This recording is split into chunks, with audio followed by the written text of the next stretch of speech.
Hello everyone, a very good evening. Am I audible? Yes, sir. Yes, sir. Yes, sir. चलिए let's start the class. Any doubt in the previous lecture? We are dealing with the modern history और modern history के अंदर हम थोड़ा सा arrival of Britishers, arrival of Europeans के बारे में पढ़ रहे हैं, राइट? हमें पहुंचना तो किसके पास है? ब्रिटिशर्स के पास. और ब्रिटिशर्स के बाद हमारी फिर मॉडर्न हिस्ट्री की कहानी स्टार्ट होगी. हमने देखा कि इतने सारे लोग आए यहाँ पर, ठीक है ना? हमने यहाँ पे देखा कि पुर्तगीज, ठीक है, फिर डच, ठीक है, फिर इंग्लिश, फिर डेनिश, ठीक है, और फिर फ्रेंच. ये लोग आए यहाँ पर, ठीक है, ये सारे लोग आए यहाँ पर. बट इनमें से अगर हम देखेंगे, इनमें से यही सक्सेसफुल रहे ना, यही रहे लंबे समय तक, तो यही रहे, ठीक है. तो पोर्तुगीज, डच, डेनिश और इन्होंने, फ्रेंच ने कुछ ना कुछ गलती करी होंगी. उन गलतियों को हमको अंडरस्टैंड करना होगा और वो चीज समझनी पड़ेगी, ठीक है. अभी हम पढ़ रहे हैं पोर्तुगीज, और पोर्तुगीज के अंदर मैंने कहा आते उन्होंने पंखा चलाया, फैन, ठीक है. फैन के अंदर फ्रांसिस्को डी अल्मेडा अपने अभी पढ़ा है, ठीक है, और पढ़ रहे हैं इसको, फ्रांसिस्को डी अल्मेडा को. और फ्रांसिस्को डी अल्मेडा को पढ़ते वक्त हमने ये समझा कि वहां का जो राजा था, ठीक है, उन्होंने उसको कहा कि भाई तू जा, फ्रांसिस्को डी अल्मेडा, तू जा, और भाई तू पहले जाकर उधर ब्लू वाटर पॉलिसी लगाना. और ब्लू वाटर पॉलिसी के अंतर्गत ये था कि इंडियन ओशन के अंदर, पूरे इंडियन ओशन के अंदर कहीं पर भी अगर आपको क्या मिल जाएगा, कोई शिप ऐसा मिल जाएगा जिसके पास लाइसेंस नहीं है, ठीक है, पुर्तगीज वाला लाइसेंस नहीं है, तो उसको तुम डुबो दो, ठीक है. जब चाहे अब वो अरब ट्रेडर्स का हो, चाहे वो किसी का भी हो, आप उसको डुबो देना, ठीक है. तो यहाँ पर ये लोग जो थे ना, ये लोग बहुत प्रॉब्लम में आ गए थे, ठीक है, कि अरब ट्रेडर्स कहते थे यार हमको ट्रेड कैसे करें अब इंडिया से. यहाँ पर तो पुर्तगीज वाले जो है वो सब लोग क्या कर रहे हैं, वो सब लोग हमको डुबो देते हैं, ठीक है, अरब ट्रेडर्स और इन सब.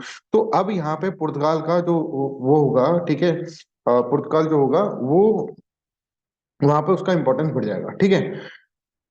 तो यहाँ पर आप देखेंगे इन 1505 king of Portugal appointed governor, ठीक है, 3 इयर्स के टर्म्स के लिए, और फ्रांसिस्को डे अल्मेडा. और उनको कहा गया कि आप कंसोलिडेट करें फोर्स, पोर्ट्स को वहां पर जाकर अपने कंसोलिडेट करें.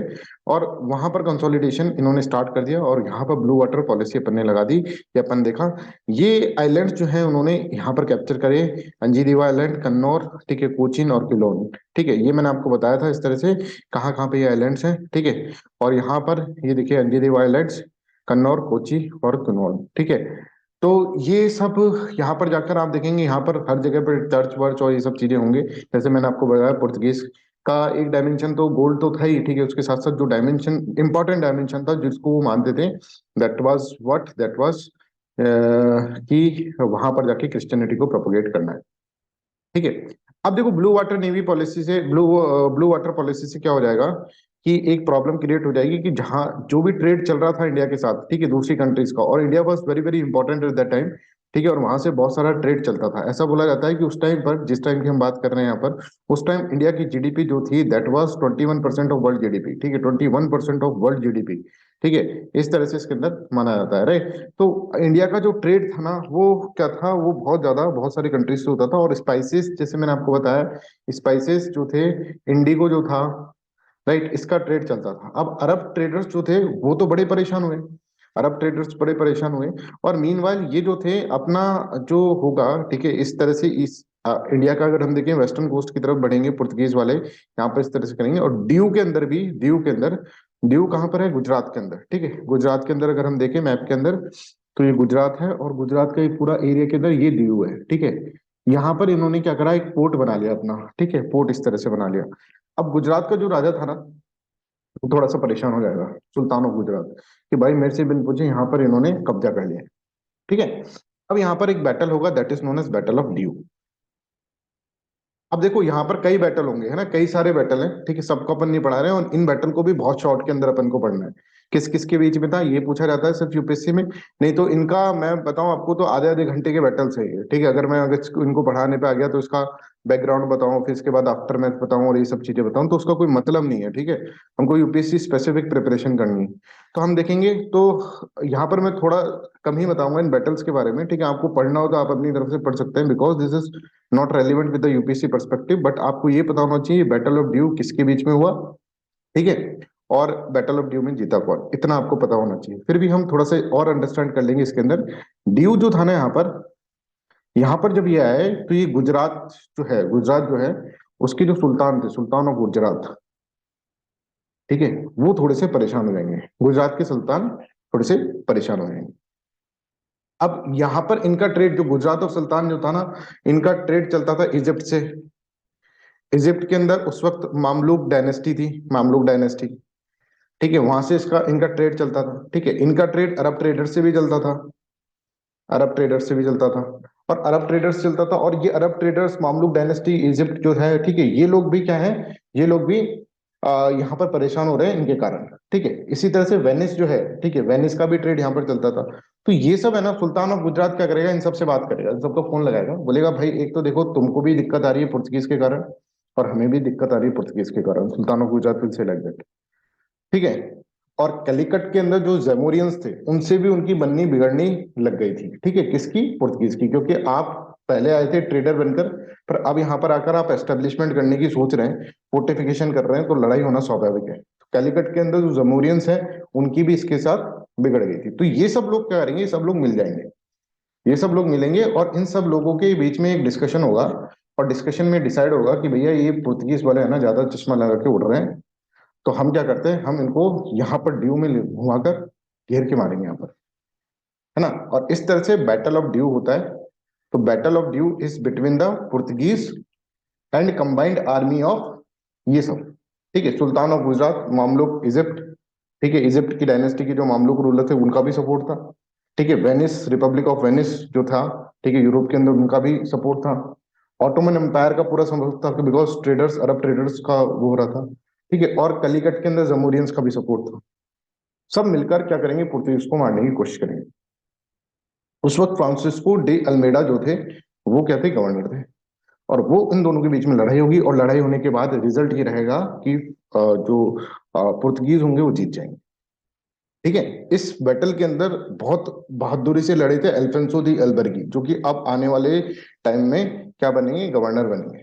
ठीक है, बट इन बिटवीन आप देखेंगे कि बैटल ऑफ ड्यू जो होगा, वो फाइट होगा बैटल ऑफ ड्यू, और बैटल ऑफ ड्यू के अंदर पुर्तगीज वर्सेस कंबाइंड आर्मी, ठीक है, कंबाइंड आर्मी जिसको लेड कर रहे थे सुल्तान ऑफ गुजरात, ठीक है, प्लस उनके जो भी भाई बंधु थे, ठीक है, उन सबके बीच में एक बैटल होगा, और उस बैटल से फिर क्या होगा, बैटल से पुर्तगीज जीत जाएंगे। ठीक है, मतलब पुर्तगीज इनको हरा देंगे, और यहाँ पे दीव के ऊपर पुर्तगीज का कब्जा हो जाएगा। ठीक है, तो यहाँ पर आप देखें, अब दीव इतना इंपॉर्टेंट क्यों था, दीव इसलिए इंपॉर्टेंट था बिकॉज यहाँ पर आप देखेंगे तो ये एक पोर्ट की तरह था, है ना। और पोर्ट पहले जो टाइम था, जिस टाइम के अंदर हम बात करें, तो उस टाइम के अंदर पोर्ट जो था, that was very very important, है ना। तो अगर हम बात करें ना, देखिए, तो अगर हम इसको अंडरस्टैंड करें कि एंशियंट इंडिया के अंदर अगर जो बैटल्स फाइट हुए एंशियंट इंडिया के अंदर, ठीक है, उसके अंदर सबसे इंपॉर्टेंट चीज जो थी ना, वो थी आर्मी। ठीक है, फिर अगर हम मिडिवल की बात करें, मिडिवल इंडिया के अंदर, मॉडर्न से पहले, मतलब मॉडर्न तो थोड़ा बाद के अंदर मॉडर्न आया, ठीक है, मिडिवल इंडिया की बात करें अगर हम, ठीक है, तो navy play very very important role, ये जो अभी हम पढ़ रहे हैं। ठीक है, फिर मॉडर्न के अंदर बात करें, अगर मॉडर्न को आगे तक हम मॉडर्न के अंदर करें, जैसे कि मॉडर्न की बात अगर हम करें, कि वर्ल्ड वार्स की बात करें, तो वर्ल्ड वार के अंदर यहाँ पर क्या होगा, यहाँ पर air force become very very important.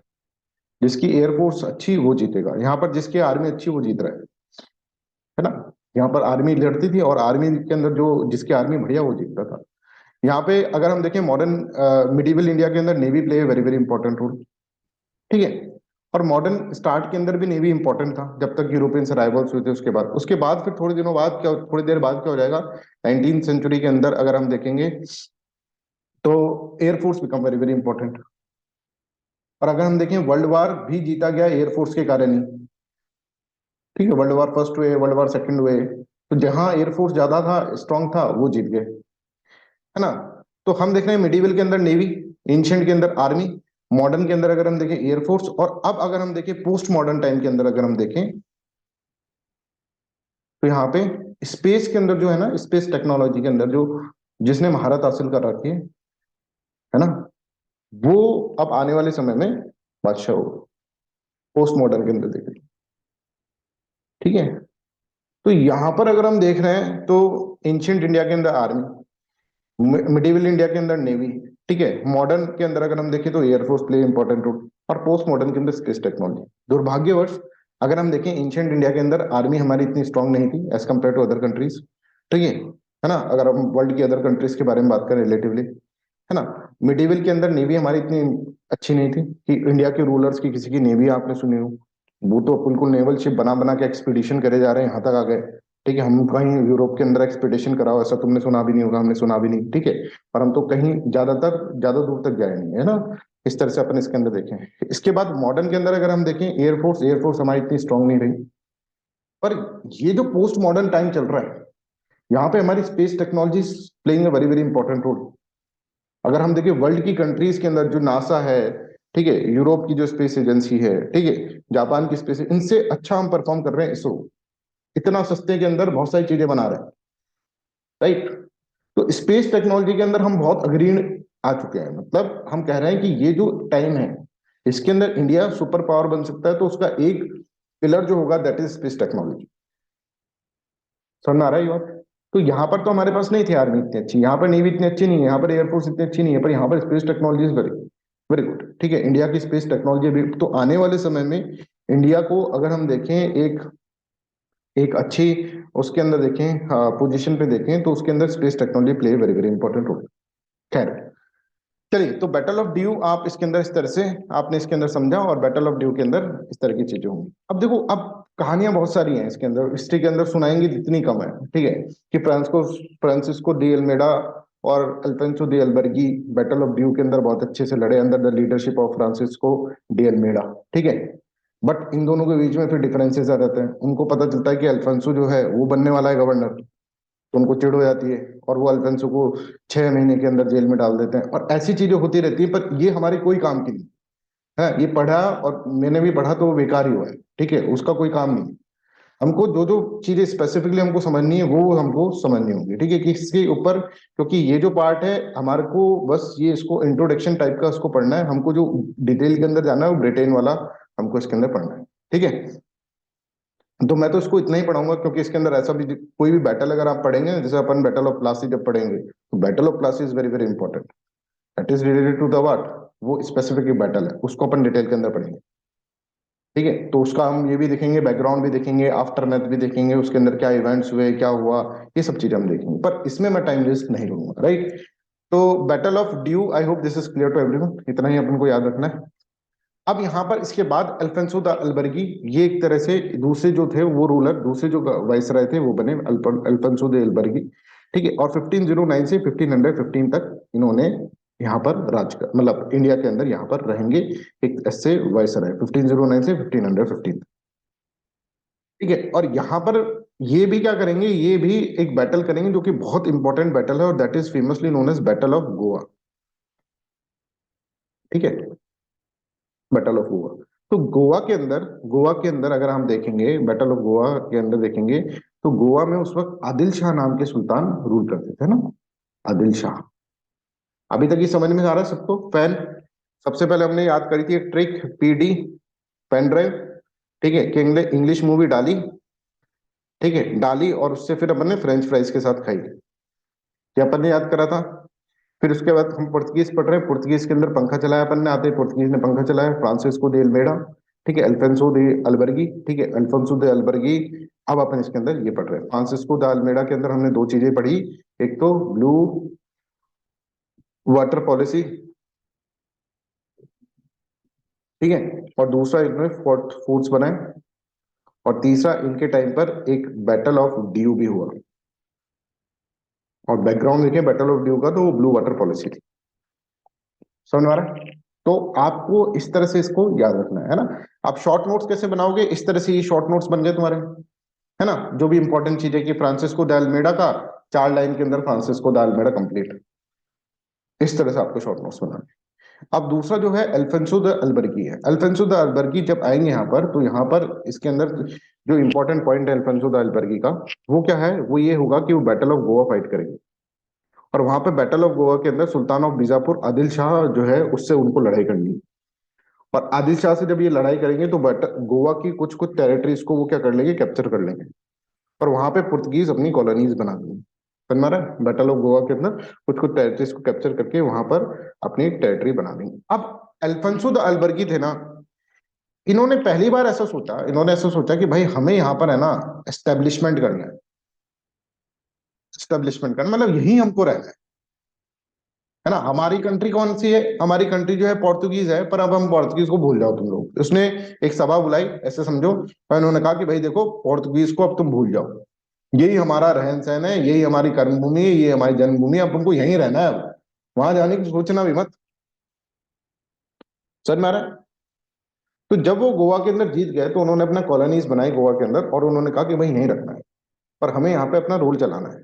ये उन्होंने पहली बार, अगर हम कहें कि रियल में एस्टेब्लिशमेंट जो पुर्तगीज का करा, वो अल्फेंसो द अल्बर्गी ने करा। फ्रांसिस्को द अल्मेडा तो क्या है, फोर्ट्स फोर्ट्स बनाया, पर उनको कभी ये नहीं था कि यहाँ पर रहेंगे अपन, ठीक है, ट्रेड पर्पज से या फिर चर्च के पर्पज से, उसके पर्पज से हम यहाँ पर क्या करना है, हमको ग्लोरिफिकेशन करना है बस। पर इसने अल्फेंसो द अल्बर्गी को रियल एस्टेब्लिशर माना जाता है, एस्टेब्लिशमेंट वाला माना जाता है, कि रियल एस्टेब्लिशमेंट जिसने करा पोर्तुगीज का इंडिया के अंदर, वो कौन से, अल्फेंसो द अल्बर्गी।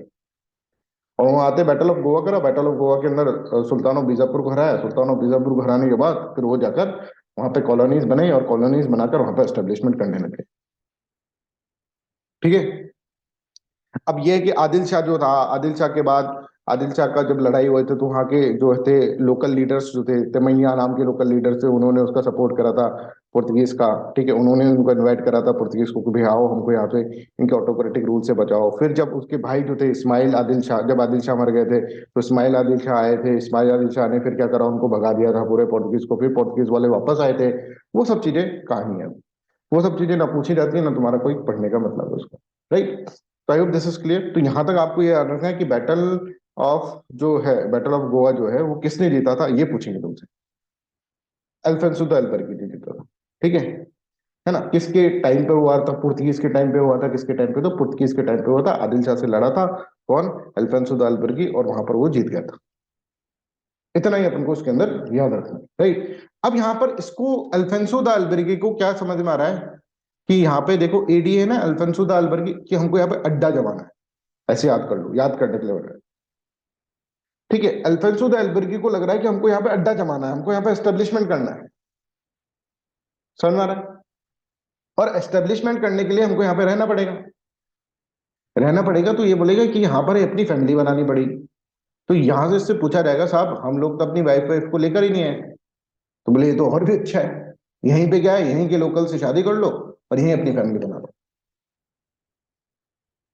है ना। अब आधे लोग तो वैसे वाइफ से परेशान रहते हैं, तो बोले यार ये तो अच्छा मौका है अपने पास, ठीक है। इस तरह से यहाँ पर क्या करेंगे, यहाँ पर ये अपनी फैमिलीज बना लेंगे। इवन अल्फोंसो द अल्बर्गी ने यहाँ पर अपने कॉइन्स भी मिंट करने स्टार्ट कर दिए, गोल्ड के, सिल्वर के, ब्रॉन्ज के, इन सब के कॉइन्स यहाँ पर इन्होंने स्टार्ट कर दिए।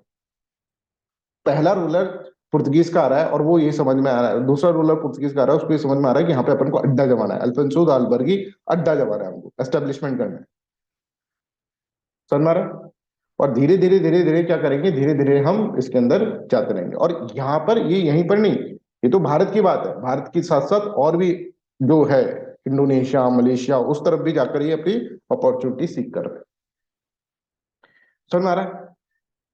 तो अल्बर्क्यू ये तो है ही कि भारत के अंदर जा रहा है, ये ईस्ट की तरफ है, ईस्ट की तरफ है, और ईस्ट के अंदर one of the option is India. इसके अलावा और भी ऑप्शन है इनके पास, ठीक है। वहां पे भी ये लड़ रहे हैं, वहां पे भी मर रहे हैं, कट रहे हैं, इस तरह से हो रहा है, और वहां पे भी अपॉर्चुनिटी ढूंढ रहे हैं।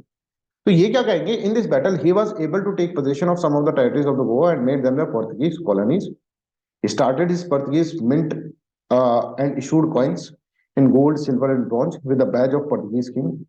ठीक है, पुर्तगीज किंग का बैच, मतलब उसकी चेहरा बनाकर, ठीक है। इन 1511 ही वाज आल्सो एबल, एक ये इसका एक और अचीवमेंट है कि वो एबल है टू विन द मलाका, ठीक है। मलाका कहाँ है, स्टेट ऑफ मलाका, याद करो, मलेशिया के अंदर मलाका, ठीक है, by defeating the Arab merchants, Arab merchant को डिफीट करते हुए। तो आपको ये बात तो याद रखनी है कि भाई अरब अरब मर्चेंट से इनकी बहुत बुरी तरह से एंटी हो रही थी, है ना। ऑटोमन एम्पायर ने उस वक्त, आप देखेंगे बैटल ऑफ डियो के अंदर साथ साथ भी दिया, ठीक है, जो है, राइट। तो आप यहाँ पर इसके अंदर देखेंगे कि यहाँ पर सुल्तान ऑफ गुजरात जो थे उनका साथ दिया, राइट, ऑटोमन एम्पायर पूरा। पर ये पुर्तगीज अपने आप को बहुत स्ट्रांग बनाकर आए थे, इनके नेवी बहुत strong, and at that time navy play very very important role, ठीक है। तो अगर आपसे पूछा जाए कि सबसे पहले कौन आया था, तो फ्रांसिस्को, पहला गवर्नर कौन था, फ्रांसिस्को द अल्मेडा है। पर आपसे अगर पूछा जाए who is the real founder of Portuguese colonial empire, अगर हम देखें कॉलोनियल एम्पायर किसने बनाया, रियल फाउंडर कौन है, तो आप कहेंगे अल्फोंसो द अल्बेरी। किसने अड्डा जमाया, अल्फोंसो द, किसने पहली बार आकर मिंट करे कॉइन और इशू करे कॉइन, ठीक है ना, और कौन से कॉइन करे, गोल्ड के करे, सिल्वर के करे, ब्रॉन्ज के करे, सारे कर दिए। समझ में आ रहा है? तो पुर्तगीज लोगों को उन्होंने इस तरह से कहा कि भाई आप यहाँ पर ही हो, क्योंकि हमको यहाँ पर लोग चाहिए, ऐसा नहीं कि भाई तुम पार्ट टाइम जॉब मत करो यहाँ पर, अगर हमको यहाँ पर एस्टेब्लिशमेंट करना है, एस्टेब्लिशमेंट करना है, तो यहाँ पे लोग चाहिए। अब तुमको तो 10 दिन में तुम छुट्टी मांग रहे हो, सर हमारी को हमारी वाइफ बच्चों की याद आ रही है, तो यही वाइफ और बच्चे बना लो अपने, यहाँ से जाओ मत पर। तो तुमको, क्योंकि हमको फिर मैन पावर ही नहीं होगी हमारे पास, लड़ेंगे कहां से? तो इस तरह से वो कहेंगे हम रियल फाउंडर जो है पुर्तगीज कॉलोनी का, वो कौन है, अल्फोंसो द अल्बेनी। ये इसकी ऐसी पॉलिसी थी जिससे कि ये लोग यहाँ पर रुके रहे। ठीक है, तो यहाँ पर हम पढ़ते हैं, Albuquerque is known as a real founder of the Portuguese colonial empire and a Portuguese cultural ambassador also. ठीक है, in a view of paucity of manpower in the Portugal, Albergi had encouraged the lower class of Portuguese settlers to marry Indian women, कि Indian women से Mary करो और यहाँ पे रहो आराम से। ठीक है, तो यहाँ पर फिर क्या है, यहाँ पर from that time onwards the Portuguese start settling in the Goa and marrying the local ladies. ठीक है, लोकल इंडियन लेडीज। अब क्या हुआ कि यहाँ पे शादी हुई, ठीक है, मान लीजिए अल्बर्ग, ये जो है अपना अल्फोंसो द अल्बर्गी है ना, ये भाई यहाँ पर इनसे बोला शादी कर लो, इन्होंने शादी कर ली। इसका एक भाई था, बहुत अच्छा दोस्त था अल्फोंसो द अल्बर्गी, उसने शादी कर ली। ठीक है, एक इंडियन वुमेन। ठीक है, ये इसका दोस्त था, इसने इंडियन वुमेन शादी कर ली। तो ये क्या हो गई, इसकी अल्फोंसो द अल्बर्गी की भाभी हो गई। समझ में आ रहा है? तो एक दिन ये क्या था भाई, ये भाई लड़ता लड़ता मर गया, अब इनकी भाभी हो गई विधवा। तो एक दिन ये सुबह उठे तो देखिए यार क्या शोर शोर सा क्या हो रहा है, देख रहा है कि भाभी को उठाकर ये लोग जला रहे हैं। बोले भाई ये क्या कर रहे हैं ये लोग? तो बोले ये कस्टम है यहाँ का, सती, सती प्रथा। तो लोग पागल हो गए क्या यार, दिमाग खराब हो गया, तुम लोग ऐसे मार रहे हो, जला रहे हो है? तो ये अल्फोंसो द अल्बर्गी जब पुर्तगीज से यहाँ पर आए गोवा के अंदर, और गोवा के अंदर उन्होंने देखा, मैंने शादी करने के लिए तो बोल दिया इनको, पर शादी के बाद ये लोगों का तो कुछ भरोसा नहीं, कल को कोई वार में मर जाएंगे और ऐसे तो जलाएंगे इनको। तो उसको थोड़ा सा मतलब ही गॉट शॉक्ड कि भाई ऐसा भी कल्चर होता है, सती प्रथा का। और वो यहाँ पर आकर अबॉलिश कर देगा कि भाई मेरे जहां पर रूल चलेगा वहां पर सती प्रथा नहीं चलेगी। तो which governor general of Portuguese abolish sati system? समझ में आ रहा है? Alfonso de Albuquerque. कैसे याद रखोगी, स्टोरी की तरह याद रख लो। उसने कहा शादी कर लो, सबने शादी कर ली, अड्डा जमा लिया अपना, यहाँ पर रह रहे हैं आराम से मस्ती से, रियल फाउंडर है। बाद में पता चला एक आदमी मर गया उनमें से, तो उसकी जो वाइफ है उसको सती कर रहे हैं। उसने बोला भाई ये तो अलाउ नहीं होगा। समझ में ना, रटने बैठ गए कि अल्फोंसो द अल्बर्गी ने ऐसा करा, ये करा, वो कर, तो फिर दिक्कत हो जाएगी। आप सीरीज से समझे, एवोल्यूशन से समझिए। अब शादी होगी तो शादी के अंदर फिर ऐसे कस्टम्स भी फॉलो होंगे, कस्टम्स फॉलो होंगे, तो जो ये सती कस्टम को देख के वो परेशान हो जाएगा, को लगा भाई चल क्या रहा है, तो उसको अबॉलिश करने के लिए उसको कहेगा। तो कौन कहेगा? फ्रांसिस्को दे अल्मेडा का मतलब ही नहीं है उसको। उसको तो भैया यहाँ पर बस फोर्ट्स बनाने हैं थोड़ा बहुत, जिससे कि आए जाए जब, तब हम अपने फोर्ट्स को इस्तेमाल कर सकें, उसको फोर्ट्स को इस्तेमाल कर सकें। हमारी फैक्ट्री जो है उसकी किलाबंदी हमने कर रखी, that is known as fortification. तो उसको इस तरह से चल रहा है। I hope this is clear to everyone, any doubt? ठीक है, और कुछ कुछ और चीजें हैं जो अल्फोंसो द अल्बर्गी, अब अड्डा जमाना है उसको, तो एक तो सेटलर है ना, तो ये वाली चीजें आ जाएंगी, किसने यहाँ पे प्रपोज करा ये कि मैरिंग करो लोकल लेडीज को, तो आपको समझ में आ रहा है किसने करा। भाई वो गोवा जीत के ना थोड़ा कॉन्फिडेंस में आ गया, ऐसे आप समझ लो। उसने सोचा अब गोवा है भी ऐसी जगह। आप देखेंगे गोवा अभी तक मॉडर्न है, क्यों मॉडर्न है? क्योंकि 1960s तक, 1961 तक गोवा जो था पुर्तगीज के अंडर में ही था। 1961 के बाद हमने लिया है, भारत के अंदर आया, तो इसके अंदर मॉडर्निटी अभी तक बनी हुई है। देखो रीजन होते हैं सब चीज के। आप कहते हैं ना कि गोवा, सर कॉलेज के अंदर सबको ऐसा लगता है ना, गोवा चले गोवा चले, गोवा के अंदर कल्चर बहुत अच्छा है, समझ रहा है? मॉडर्न कल्चर है, आराम से चलता है ना, इस तरह से सब कॉलेज के अंदर गोवा जाना चाहता है। कहाँ चले भाई? गोवा। जाता कोई नहीं है वो अलग बात है, ठीक है, प्लान बन जाता है तो चलता है, नहीं तो बड़े। तो है ना, गोवा जाने की सबकी इच्छा होती है कि गोवा जाकर देखते हैं। क्यों भाई? केरला में भी पोर्ट है, वहां चल जाओ। वहां नहीं जाएंगे, वहां पे मॉडर्न कल्चर नहीं है ना, यहाँ पे मॉडर्न कल्चर है। क्यों मॉडर्न कल्चर है? क्योंकि यहाँ पे पुर्तगीज थे 1961 तक। उनका ही शासन चलता था, है ना? समझ में आ रहा है? तो अभी उनका इम्पैक्ट तो रहेगा ही, है ना? तो वहां पर, यहाँ पर इस तरह के कस्टम्स जो थे, जो कि ऑर्थोडॉक्स कस्टम थे, वो फॉलो नहीं होते थे वो। समझ में आ रहा है? और आप ये देखेंगे तो यहाँ पर फिर क्या है कि यहाँ पे अभी मॉडर्निटी बची रह गई। तो हर चीज के रीजंस हैं, ठीक है? हर चीज का एक हिस्ट्री होता है, एक पास्ट होता है हर एक का, ठीक है? हर प्लेस का भी हर एक पास्ट होता है, ठीक है? तो प्लेस का जो पास्ट है उसके अंदर उससे उसका क्या है, उसका नेचर बनेगा। सबको समझ में आ रहा है ना? इंटरेस्टिंग मैनर में पढ़ोगे जब तक, तब तक तो ठीक है, नहीं तो फिर हिस्ट्री तुमको रिटेलिएट कर देगी। History will backfire like anything, कभी भी हिस्ट्री बैकफायर कर सकती है। समझ में आया? तो देखो, इंट्रोड्यूस करेंगे टबैको, कैशू, इरिगेशन सिस्टम, कि यहाँ पे टबैको उगा रहे हैं, कैशू उगा रहे हैं, ठीक है, काजू, irrigation system, built road and churches, churches तो बनाते थे, ठीक है? तो ये इस तरह की ये सब चीजें इसके अंदर करेंगे अल्फोंसो द अल्बर्की,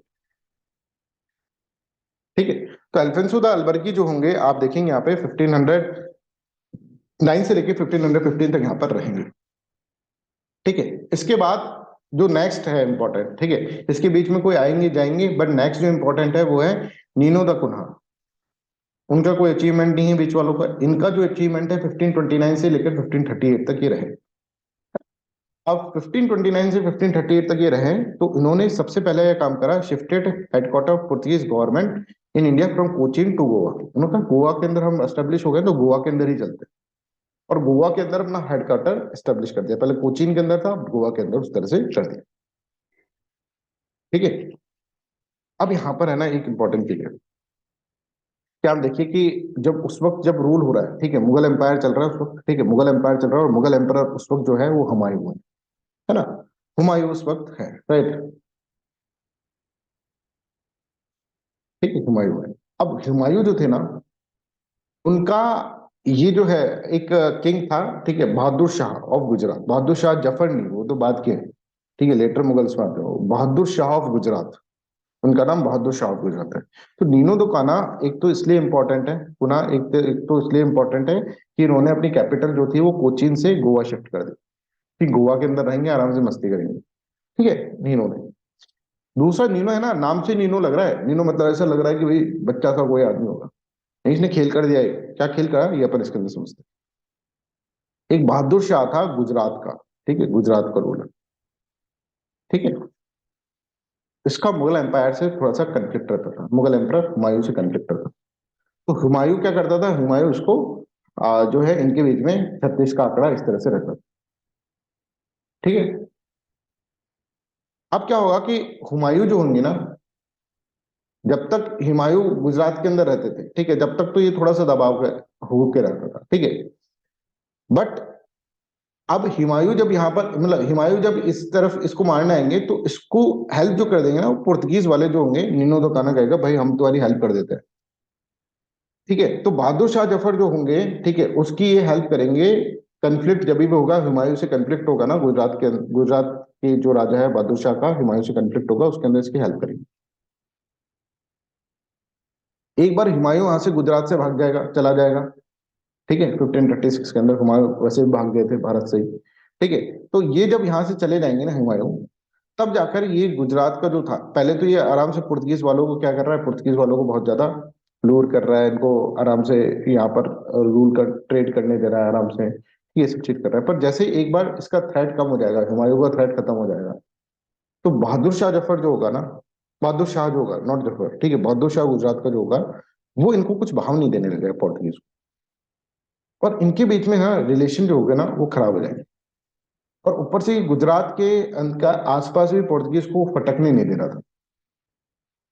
तो जब हुमायूं जो होंगे, वो गुजरात में आए थे जब, ठीक है, जब उनका शासन चल रहा था, तो वो ये जो बीजापुर का सुल्तान था, इसने मदद मांगी थी किससे, बीजापुर के, सॉरी, बहादुर शाह जो थे गुजरात के, ठीक है, उन्होंने मदद मांगी थी किससे, पुर्तगीज से, और पुर्तगीज ने उनकी हेल्प करी थी। और थोड़ा पुर्तगीज इतने ज्यादा पावरफुल थे कि हुमायूं को भी थोड़ा सा डर लगता था, मुगल एम्पायर को, सोच कर देखो, एम्पायर को भी। तो वो उधर से गुजरात से उसका जब इन्फ्लुएंस कम हुआ, तो ये हीरो बन गया गुजरात वाला, और ये हीरोगिरी दिखाने लग गया। अब ये हीरोगिरी दिखाने लगेगा, तो अब इनको ऐसा लगेगा नीनो तुकनों को, यार इसकी हमने मदद करी, हुमायूं का थ्रेट था इसके ऊपर, इसकी हमने मदद करी, तो ये हीरो बन रहा है। तो अब क्या करा जाए, इन्होंने नेगोशिएशंस करी इससे, इन्होंने बोला नेगोशिएशंस करते हैं, नेगोशिएशंस में माना नहीं गुजरात का, ठीक है। तो बहादुर शाह ऑफ गुजरात ड्यूरिंग इस conflict with the Humayun emperor Mughal emperor Humayun, ठीक है, उसके अंदर नीनो द कानो ने उसकी मदद करी, है ना। और हुमायूं को ये पता था कि भाई नीनो द कानो और पुर्तगीज का इसका साथ है, तो अभी इससे लड़ना नहीं चाहिए, तो उसका प्रेशर थोड़ा कम हुआ। तो फिर ये गुजरात के बहादुर शाह थे ना, ये हीरो बन गए। तो अब इनके बीच में रिलेशनशिप खराब हो जाएंगे। अब जब रिलेशनशिप खराब हो जाएंगे नीनो दो काना और गुजरात के रूलर के बीच में, ठीक है, बहादुर शाह के बीच में, तो नीनो दो काना कहेगा कि भाई हमारी बिल्ली हमसे में हो, कहेगा कि नहीं कहेगा, बुरा लगेगा ना उसको कि हुमायूं आया था जब तो हमने तुम्हारा साथ दिया था, अब हुमायूं का थ्रेट खत्म हो गया तो तुम हीरो बन रहे हो यार, है ना। ये तो अच्छी बात नहीं है। तो नेगोशिएशंस करेंगे, नेगोशिएशंस कर करके, पर ये मानेगा नहीं बहादुर शाह। बोले ठीक है भाई, लातों के बहुत बातों से नहीं मानते, तो पुर्तगीज वाले नेगोशिएशंस करेंगे। और फिर नेगोशिएशंस के अंदर एक बार इसको बुलाया जाएगा, भाई बहादुर शाह आजा भाई, मीट बनाया मस्त, खाएंगे अपन, ठीक है। कहाँ पे हूँ, अरे वो शिप दिख रहा है देखो, वो हमारा शिप है, उसमें आजा, आराम से डांस वांस चल रहा है, आराम से करेंगे। और उसको वहां बुलाएंगे, तो वहां उसको मार रहे, समझ में आ रहा है। तो ये आपको इसके अंदर याद रखना है। नीनो दो कानों ने, छोटा सा आदमी नीनो, पर इन्होंने क्या करा, इन्होंने गजब का डायमेंशन इसके अंदर इस तरह से दिया। तो देखो, shifted the headquarter of Portuguese government in India from Cochin to Goa, Bahadur Shah of Gujarat during इस conflict with the Mughal emperor Humayun, ठीक है, हेल्प्ड, यहाँ पर लिखना भूल गए, helped what, helped Bahadur Shah, ठीक है। बट बहादुर शाह क्या करेंगे, however Bahadur Shah relation with Portuguese become sour when the Humayun withdraw from the Gujarat in 1536। Portuguese start negotiation कि भाई नेगोशिएशन कर लेते हैं, कुछ करने ही नहीं दे रहा उधर आसपास के एरिया में भी। In course of which ruler of Gujarat was invited to Portuguese ship and killed in 1537, खत्म कर देंगे, ठीक है। तो इस तरह से अपन इसके अंदर यहाँ पर समझेंगे। I hope this is clear to everyone. अब धीरे धीरे हम देखेंगे कि भाई सर ये इतने पावरफुल यहाँ पर बनते जा रहे हैं, ठीक है, यहाँ पर इतने सारे पावरफुल रूलर्स भी आए पुर्तगीज के, ठीक है। तो यहाँ पर फिर इनका एस्टेब्लिशमेंट क्यों नहीं हो पाया, क्या हुआ, और फिर इनका किस तरह से ये बाहर भागे, ठीक है, किस तरह से इंग्लिश से लड़कर फिर हार के गए, वो सब चीजें हम आगे चलकर पढ़ेंगे। अभी हम कुछ इंपॉर्टेंट फैक्ट्स इसके अंदर पढ़ लेते हैं, ठीक है। तो देखो, कुछ इंपॉर्टेंट फैक्ट्स हैं पुर्तगीज के बारे में, हम ये पढ़ रहे हैं कि पुर्तगीज का अरब का जो था, अरब से बिल्कुल 36 का आंकड़ा रहता था। ऑटोमन एम्पायर जब बढ़ा और उस रीजन के अंदर वो हुआ, और अरेबियन सी के अंदर, और हम देखें अरेबियन सी के अंदर और इंडियन ओशन के अंदर अगर हम देखें, तो वहां पर इनकी कंफ्लिक्ट हमेशा रहती थी। और इन्होंने खूब लड़ाइयाँ करी हैं, खूब उनके एक दूसरे की शिप को डिस्ट्रॉय करा है, समझ में आ रहा है? और धीरे धीरे धीरे पुर्तगीज अपनी, क्योंकि पुर्तगीज के पास बहुत सुपीरियर नेवल फोर्स था, तो उन्होंने अरब का डोमिनेशन यहाँ पर खत्म भी कर दिया। आपने देखा अरब का डोमिनेशन खत्म भी कर दिया, और battle of due was a deciding factor, ठीक है, जहाँ पे अरब के ऑटोमन एम्पायर पूरा इसके अंदर लड़ा पूरे जी जान से, पर उसको पुर्तगीज ने हराया because of their superior in the naval. तो नेवल फोर्स का, अब देखो, नेवल फोर्स इतना अच्छा, उस वक्त navy play very very important role, समझ में आ रहा है। पहली बार वहां पर कोई कंपटीशन नहीं था, जब गए थे जब तो कोई कंपटीशन नहीं था, बस यहाँ के लोकल किंग्स है उनको हराना है, उनको हरा ही रहे, अरब मर्चेंट से उनको दबा के रखना है बस थोड़ा, वहां पर जाके हीरो बन गए। यहाँ पे कोई ब्रिटेन नहीं, कोई अलग कंट्री और कोई नहीं, ठीक है। तो यहाँ पर इस तरह से इसके अंदर चलता रहेगा, बट फिर भी इतने सक्सेसफुल नहीं हुए, तो उसके रीजंस भी हम पढ़ेंगे, क्यों वो डिक्लाइन हो गए भाई, पुर्तगीज क्यों डिक्लाइन हो गए, इसके भी रीजंस आपको पढ़ने में, ठीक है। चलिए फिर हम देखें, initially tolerant towards the Muslims only, पहले ये टोलरेंट थे मुस्लिम्स की तरह, however over the period of time there was a change and Hindus were also persecuted. पहले इंटॉलरेंट थे मुस्लिम्स की तरफ ही कि अरब मुस्लिम्स इनको अच्छे नहीं लगते थे, पर यहाँ पे भारत के अंदर आकर वो हिंदुओं का भी कत्लेआम कर देंगे, ठीक है। और जहां जहां उनके बस चलता था वहां तो कर देते। अब अकबर जब रूलर थे, अकबर जब मुगल एम्परर, तो चल ही रहा है, मुगल एम्पायर चल ही रहा है उसके अंदर पहले पैरेलली, तो अकबर की तरफ इन्होंने रुडोल्फो एंटोनियो, दो अपने क्या करे, दो अपने जो होते हैं फादर भेजे उन्होंने, कि जिससे कि अकबर, क्योंकि अकबर का ऐसा था ना भाई, अकबर का ऐसा लग रहा था कि भाई अकबर जो है, वो बोलता था कि हमको एक यूनिवर्सल रिलीजन बनाना चाहिए, यूनिवर्सल रिलीजन बनाना चाहिए। तो अकबर क्या करते थे, अकबर सबको बुलाते थे, ठीक है, ठीक है, सबको बुलाते थे, सारे रिलीजन वालों को, और उनके जो विचार थे वो सुनते थे, है ना, दीन इलाही बनाने की उन्होंने कोशिश भी गई थी, पर उसको अंदर किसी ने ज्वाइन ही नहीं करा हुआ है।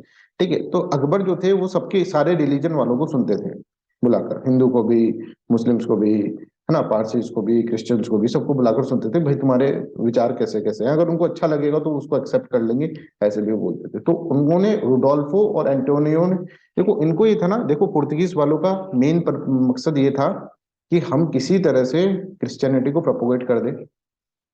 उन्होंने सोचा कि यार ऐसे छोटी छोटी जगह चर्च वर्च बनाने से तो काम चलेगा नहीं।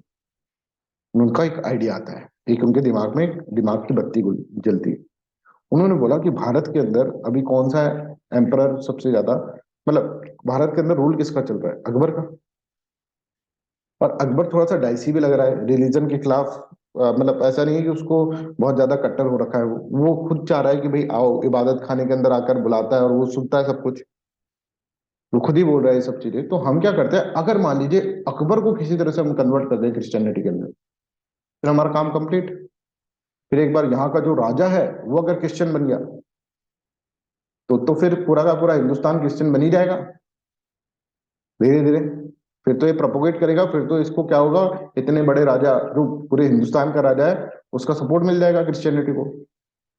तो ये लंबा गेम खेलने की सोचेंगे, और लंबा गेम खेलने की सोचेंगे तो अपने दो दो फादर है, रुडोल्फो और एंटीनियो, इनका नाम याद कर लेना, कभी पूछ लेते हैं। इनको भेजेंगे इसके बाद अकबर के पास, और उनको ये भेजेंगे भाई साहब किसी तरह से उसको प्लान्ड मैनर के अंदर ब्रेन वॉश कर देना, कुछ भी कर देना, अकबर को क्रिश्चियन बना दें। ये इनका दिमाग चलेगा।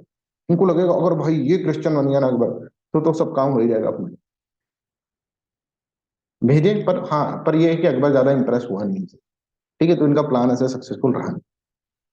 तो promotion of Christianity was very important. वो मुस्लिम के खिलाफ पहले इंटॉलरेंट थे, ठीक है, क्योंकि अरब मुस्लिम्स और इनसे बहुत 36 का आंकड़ा है ऑटोमन एम्पायर से। पर over the time there was a change and Hindu was also persecuted, Hindus को भी परसिक्यूट करने लग गए वो। Rodolfo Antonio sent to the Akbar court, Akbar court के अंदर उनको भेजा गया, पर दाल गली नहीं। ठीक है, तो ये समझ रहे हैं, ये कुछ पॉइंट्स जो आपको इसके अंदर लर्न रखना है। ठीक है, अब हम देखें एडवांटेजेस क्या थे पुर्तगीज के लिए। पुर्तगीज के लिए ये था कि एक्सीलेंट शिप्स थे उनके पास। पहले क्या है, navy was very very important, जैसे मैंने आपको बताया एंशिएंट टाइम में आर्मी इंपॉर्टेंट थी, तो भाई जो मिडिवल टाइम के अंदर navy was becoming very very important. फिर मॉडर्न टाइम के अंदर एयरफोर्स बिकम इंपॉर्टेंट, और अभी जो है इस टाइम अगर हम देखें तो एयर स्पेस इज इंपॉर्टेंट, है ना। तो यहाँ पर उस वक्त उनके पास एक्सीलेंट शिप है, नेवी है with cannons, compare to other small kingdoms. तो वो जब जाते थे तो वो अपना बेड़ा लेकर जाते थे और सब कुछ तबाही मचाकर आ जाते थे। ठीक है, अब यही चीज इनके पास क्यों नहीं है, अरब के पास क्यों नहीं है, अरब इतना डेवलप क्यों नहीं कर पा रहे? क्योंकि मिडिल ईस्ट के अंदर और इजिप्ट के अंदर अगर हम देखें, इजिप्ट के अंदर मामलुक डायनेस्टी थी उस वक्त, इजिप्ट के अंदर, मिडिल ईस्ट के अंदर इतना अच्छा लकड़ी मिलता नहीं था। लकड़ी, टिम्बर इतना अच्छा कहाँ पे मिलता था, पोर्टुगल के अंदर मिलता। तो इतनी अच्छी लकड़ी नहीं होगी तो आप शिप नहीं बना पाएंगे।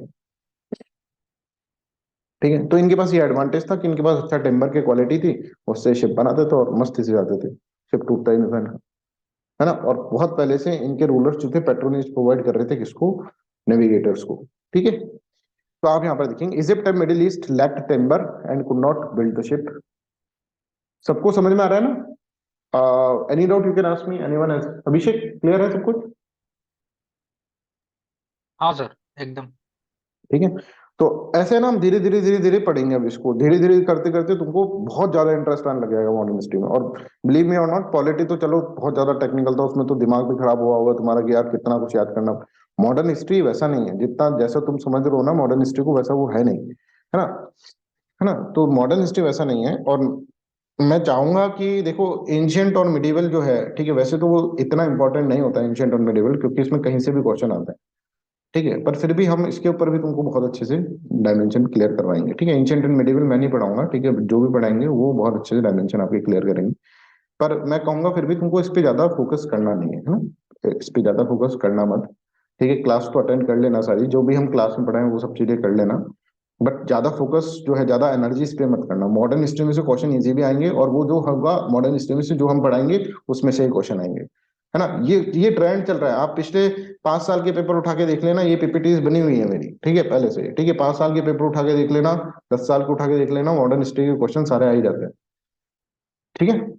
और कुछ अतरंगी से क्वेश्चन आ जाएगा तो भाई वो कॉम्पिटेटिव एग्जाम में कोई भी नहीं कर पाएगा, तो तुम्हें भी नहीं करना। उसके लिए हमको एनर्जी वेस्ट नहीं करनी कि भाई सब कुछ ही हम फिर पढ़े। ये हिस्ट्री तो बहुत बड़ी होती है। तो देखो, दूसरा ये है कि यहाँ पर कोई सुपर पावर नहीं है, no other super power is there. हाँ, तब करना है एग्जाम जब सामने आ जाएगा, है ना। पॉलिटिक है वो करवा देंगे सब, वो तो हमारी टेंशन है ना, कब करवाना है, सब करवा देंगे लोग बोले। देखो, एक पॉइंट तक ऐसा है कि भाई पॉलिटिक को अपन को छोड़ना ही था एक पॉइंट, ठीक है ना। क्योंकि फिर तो बोर होने लग जाते हैं, फिर वो हो जाता है कि मोह माया से दूर विरक्त होने लग जाते हैं, ठीक है संसार। तो वो चीजें पता है कब किसके अंदर। कई कई इंस्टीट्यूट में तो ऐसा होता है 3 3 दिन क्लास करते हैं, पॉलिटिक 3 दिन क्लास कर दी, फिर 2 हफ्ते बाद हो रही है। वो तो बहुत ही खराब होता है। हमने जहाँ पढ़ा था वहां पर ऐसा ही था, ठीक है। तो मैं और वर्षा जब कभी डिस्कस करते हैं, वर्षा मैम तो ये डिस्कस करते हैं यार हमने क्या पढ़ा था यार। मतलब हम जब पढ़े थे, जब हमने इतनी फीस दी, है ना, उस वक्त, उस जमाने की 2012 के अंदर, मेरे को याद है अभी भी। मैं जनरल स्टील से निकल कर आया था, जो जो भी सेविंग थी उसके अंदर लगा दी थी इंस्टीट्यूट के अंदर, ठीक है। 45,000 50,000 के आसपास। उसमें हमको पढ़ाया कुछ नहीं था। और हमको जब हम पढ़ते थे ना, जब हमको ऐसा लगता था यार क्या पढ़ा रहे हैं, मस्त नई नई चीजें पता चल रही। फिर बीटेक किया हुआ लड़का, उसको क्या पता, ठीक है। वर्षा ने सीए कर रखा हुआ है, ठीक है। तो उनको, हमको क्या पता कि भाई यूपीएससी के अंदर, हमको बहुत मजा आता था पढ़ने में। और फिर हमें पता चला, अब जब हम पढ़ाते हैं हम कहते हैं कि यार देखो, मतलब अपन कितनी मेहनत करते हैं, और वो लोग तो कुछ मेहनत करते ही नहीं थे, राइट। वो किस तरह से करते थे। सर सेम मेरे साथ हुआ है। हाँ, मतलब आप देख रहे हैं ना, आप सारे इंस्टीट्यूट अभी भी ऐसे ही कर रहे हैं ना। इंस्टीट्यूट क्या कर रहे हैं, एक 1 लाख रुपए ले रहे हैं आपसे, सोच कर देखो। और ये प्रीलिम्स में जितना अपन पढ़ा रहे हैं उतना भी नहीं पढ़ा रहे हैं वो लोग। उतना भी क्या, कुछ भी नहीं पढ़ा रहे हैं। आप देखेंगे ना, जल्दी से कोर्स 20 दिन के अंदर क्वालिटी खत्म। तो ये है कि हमारा अभी ये स्टार्ट ही करा है हमने, तो हमारा दिल गवारा नहीं करता कि हम इस तरह से काम करेंगे इस बच्चों के साथ। और इसीलिए आप लोग भी इसीलिए आए हैं, ठीक है। आप लोगों को पता है मेरा नेचर, आप लोग भी जानते हैं, ठीक है, किस तरह से। तो हमारा स्टूडेंट पर्सपेक्टिव थोड़ा ज्यादा रहता है, राइट, इसके अंदर। जो आप देखेंगे इसके अंदर, इस बैच के अंदर 6 महीने तक ये बैच हम लेकर चलेंगे, 4 5 महीने तक चलेंगे, तो इतने स्टूडेंट्स एनरोल भी नहीं है कि इसके कोई फायदे हो। बट ये है कि हम इसके अंदर अपना बेस्ट देंगे। हमको ये है कि बेस्ट देना चाहिए। कर्मा फिलोसफी के ऊपर सबको बिलीव रखना चाहिए, आप लोगों को भी, कि कर्म जो है ना, वो आपका सबसे इंपॉर्टेंट है। वो करते रहोगे, फल अपने आप आएगा। That is very very true, है ना। मैंने अपनी लाइफ में देखा है ये चीज। और कर्म में अगर तुमने कहीं कहीं कोताही कर दी, कहीं बेकार कर दिया, तो फिर फल के अंदर दिक्कत होने लग जाएगी। तो फ्रूट अगर आपको चाहिए तो आप कर्म पे फोकस करें, सीधी सी बात है। कहीं ना कहीं जाकर आपको उतना ही मिल जाएगा जितना आपने करा है। समझ में आ रहा है। मैं सोचता था पहले कि यार ये चीजें मैं ना पढूं, अब मेरे को वो चीजें पढ़ानी पड़ रही है, समझ में आ रहा है? वो चीज मैं पढ़ के फिर मैंने उसको पढ़ाया, ठीक है। तो उस वक्त जो मेहनत करी है यूपीएससी की प्रिपरेशन के अंदर, वो यहाँ पर काम आ रही है ना। तो वो कर्म कभी भी, जो तुम कर्म कर रहे हो ना, ठीक है, मेरी माँ भी ऐसे बोलती है, ठीक है। और this is very very factual thing, कि अगर आप कर्म कर रहे हैं ना कोई भी चीज, वो वेस्ट नहीं जाएगी। नॉलेज कहीं पे भी वेस्ट नहीं जाती, कहीं ना कहीं लगी जाएगी नॉलेज। समझ के देखो, नॉलेज जो है कभी वेस्ट नहीं जाती है। और नॉलेज से जो होगा वो गेन ही हो रहा है, तुम्हारा दिमाग का जो है डायमेंशन खुल रहे हैं, ठीक है। वैसे तो भाई इन सब चीजों को तो मैं नॉलेज मानता भी नहीं हूँ, ये सब जो अपन पढ़ रहे हैं, ठीक है। अल्टीमेट नॉलेज तो कहीं और ही है, ठीक है। वो फिलोसफी के अंदर ही है अल्टीमेट नॉलेज, तो उसके अंदर ही, उससे ही आपका मतलब देखो। आपने देखा होगा मैंने सारे सब्जेक्ट्स पढ़ा रखे हैं डिफरेंट डिफरेंट जगह पर, अन अकेडमी पढ़ा रखे हैं, विजन के बच्चे यहाँ पे बैठे हैं तो उनको भी पता है सारे सब्जेक्ट्स में पढ़ा लेता हूँ।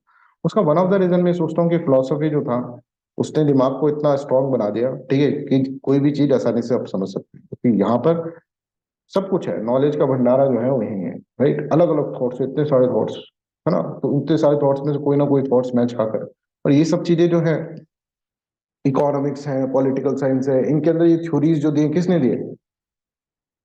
एरिस्टोटल कौन थे? फिलोसफर ही थे, जिन्होंने पॉलिटिकल साइंस के अंदर ये हमारा जो फंडामेंटल राइट्स के अंदर जो कॉन्सेप्ट्स हैं, रूल ऑफ लॉ के कॉन्सेप्ट, ठीक है, हाँ, equality, equal protection of law, और ये सब चीजें जो है, ठीक है, इकोनॉमिक्स के अंदर भी, एस्ट्रोनॉमी के अंदर भी, ये सब वही दिमाग कर सकता है जो कि नॉलेज को, मतलब नॉलेज जो है ना, दैट इज यूनिवर्सल थिंग, ठीक है। यूनिवर्सल है नॉलेज। नॉलेज को तुमने को एक तरह से ऐसे नहीं देखना चाहिए कि हिस्ट्री की नॉलेज है, इंटरनेशनल नॉलेज है, पॉलिटी की नॉलेज है, ऐसा नहीं देखना चाहिए, ठीक है, मेरे हिसाब से तभी जाकर मजा आता है।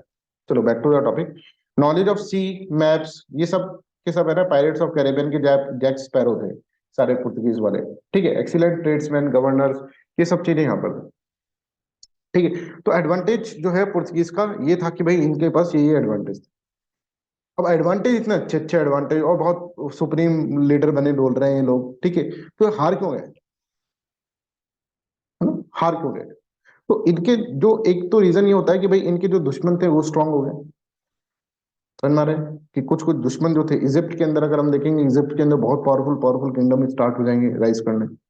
और जहां पर ये ग्राउंड गेन करने की कोशिश कर रहे हैं, वहां के जो लोकल रूलर्स है वो स्टार्ट हो गए, मराठा का राइज होने लग गया, ठीक है। दूसरा कि और कॉम्पिटिटर्स भी आने लग गए, ब्रिटिशर्स की एंट्री हो गई यहाँ पर, ठीक है, ठीक है। यहाँ पर हाँ, Chinese restricted themselves to enter India, हाँ ये एक और पॉइंट था कि कोई सुपर पावर नहीं था, चाइनीज वाले अपने आप में ही मस्त थे, ठीक है। उन्होंने यहीं पे रेस्ट्रिक्ट किया, भाई इतना बड़ा ही हम अगर एरिया को संभाल लेंगे तो ये यहीं तक रहेगा। तो यहाँ की डायनेस्टीज यहाँ पर चल रही थी, ठीक है, बड़ी बड़ी डायनेस्टी यहाँ पे, क्वांग डायनेस्टी, आंग डायनेस्टी, ठीक है, इस तरह की डायनेस्टी यहीं यहीं पर रहती थी, राइट। ये लोग इधर आते नहीं थे, राइट, इंडिया के अंदर तो कोई सुपर पावर था नहीं, राइट, कोई इस तरह का सुपर पावर इनसे बैठ रहा है। अरब मर्चेंट से उनको तो ये बहुत धो धो के मारते थे, ठीक है। तो इस तरह से आप इसके अंदर देखेंगे, तो आसपास के रीजन्स के अंदर कोई नहीं था, उधर था वो ऑटोमन एम्पायर, उतनी दूर से वो कुछ ज्यादा करने, इजिप्ट दूर, आसपास चाइनीज एम्पायर है, उसके अंदर अलग डायनेस्टिक रूल चल रहा है, तो वो अपने अंदर ही खुश है, तो वो लोग यहाँ पर आते नहीं थे भारत के अंदर, है ना। तो ऐसा ही यहाँ पर चलेगा, और इसके कारण ये इनको एडवांटेज मिल जाएंगे पोर्तुगीज को। डिक्लाइन क्यों होगा हम धीरे धीरे समझते हैं। One of the reason of decline is the rise of powerful kingdom in Egypt, north India, Maratha north India के अंदर, एक ही रीजन ये होगा। Entry of English, loss in trade, competition बढ़ गया, इंग्लिश आ गए। प्लस पुर्तगीज के अंदर खुद के अंदर बहुत सारा, अगर आप देखेंगे लीगल ट्रेड स्टार्ट हो गया था, पुर्तगीज वाले लीगल ट्रेड में इंगेज हो गए थे। जब पावर आती है तो पावर से करप्शन आता है, करप्शन आता है तो पावर करप्ट, ठीक है। तो उससे वो क्या हो रहा है कि इलीगल ट्रेड के अंदर वो आ रहा है। स्लेव ट्रेड यहाँ पर स्टार्ट हो गया था, विच गेन देम मैनी एनिमीज, बहुत सारे एनिमीज हो गए उनके। फिर रिलीजियस पॉलिसीज, ये मैंने आपको बताया, atrocities toward the Hindu Muslims, इनके खिलाफ अट्रोसिटीज करने लग गए, तो यहाँ के जो लोकल लोग हैं वो भी क्या है, वो भी परेशान हो रहे हैं। इंगेज इन पायरेसी, इनको लगा कि हम अब इतने सारे हम ये तो हो ही गए, पावरफुल तो हो ही गए, जो आता उसको लूटने लग जाते हैं, लूट मार मचाने लग गए, ठीक है। And was tagged as a dishonest traders, dishonest traders उनको बोलने लग गए, है ना। तो जो यहाँ के राजा थे, भारत के राजा थे, उनकी दिमाग में भी ये बातें आने लगी कि ये तो डिसऑनेस्ट ट्रेडर है, ये तो लालची आदमी है, ये तो चोर है, लुटेर है, ठीक है, इस तरह से। और इसके अंदर जो था वो ब्रिटेन वाले, जो इंग्लिश की एंट्री हुई तो इंग्लिश के अंदर कैप्टन हॉकिंस आएंगे, तो वो बहुत ज्यादा भड़काएंगे कैप्टन हॉकिंस आकर, बताएंगे अभी सारा, right. Discovery of Brazil in the west diverted their attention over there, तो ब्राजील की डिस्कवरी हो गई तो वो उधर चले गए पुर्तगीज के अंदर, ठीक है। Rivalry and conflict with Arab other European powers, and Dutch जो थे, डच भी आए, और डच डच ने जो था स्पाइस ट्रेड के अंदर ओवर पावर कर लिया स्पाइस ट्रेड को। तो this is the reasons why this Britain जो होंगे, ये जो होगा सॉरी पुर्तगीज जो होंगे वो डिक्लाइन हो जाएंगे। This are the certain reasons.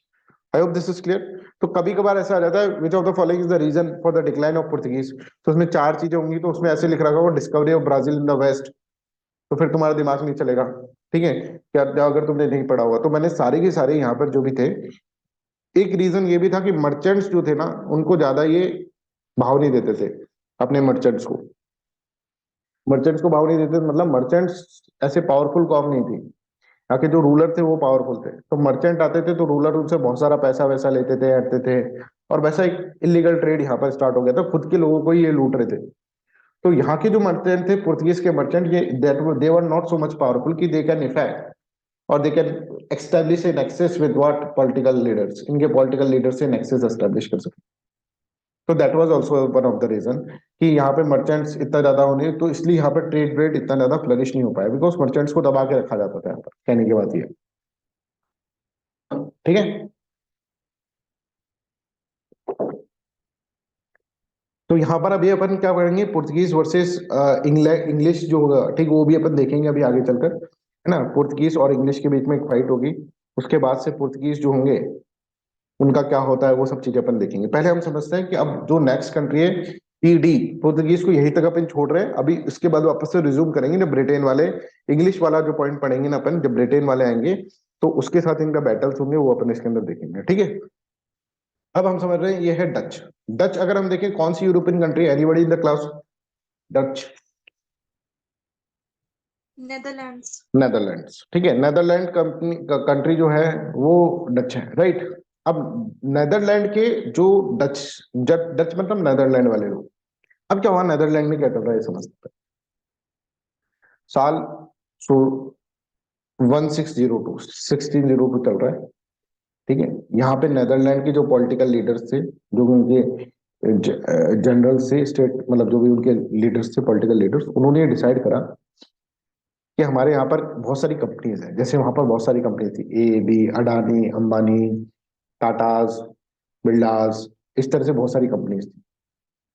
उन्होंने कहा कि हम क्या करते हैं, इन सबको मिलाकर एक कंपनी बनाते हैं, अमलगमेशन, मर्जर करते हैं ना, मर्जर, ठीक है। जैसे हमारी कंट्री के अंदर मर्जर होता है, बैंक्स का मर्जर होता है, जैसे एसबीआई इतने सारे थे, एक मर्जर कर दिया, है ना। एसबीबीजे था, पंजाब था, ये सब था, उनको मर्ज करके एसबीआई बना दिया। वैसे ही इन सारी कंट्री कंपनीज को मर्ज करके एक कंपनी बना दी, और उसको बोला गया ईस्ट इंडिया कंपनी।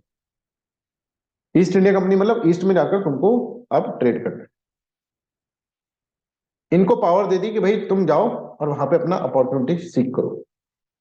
तो बोले साहब वहां तो है ना, बहुत मारामारी चल रही है, पुर्तगीज है वहां पर, तो ठीक है तुम जाओ वहां पर, और तुमको हम देते हैं अपनी थोड़ी बहुत आर्मी दे देते हैं, बेड़े बेड़े दे देते हैं तुमको, है ना, समुद्री बेड़े, ठीक है।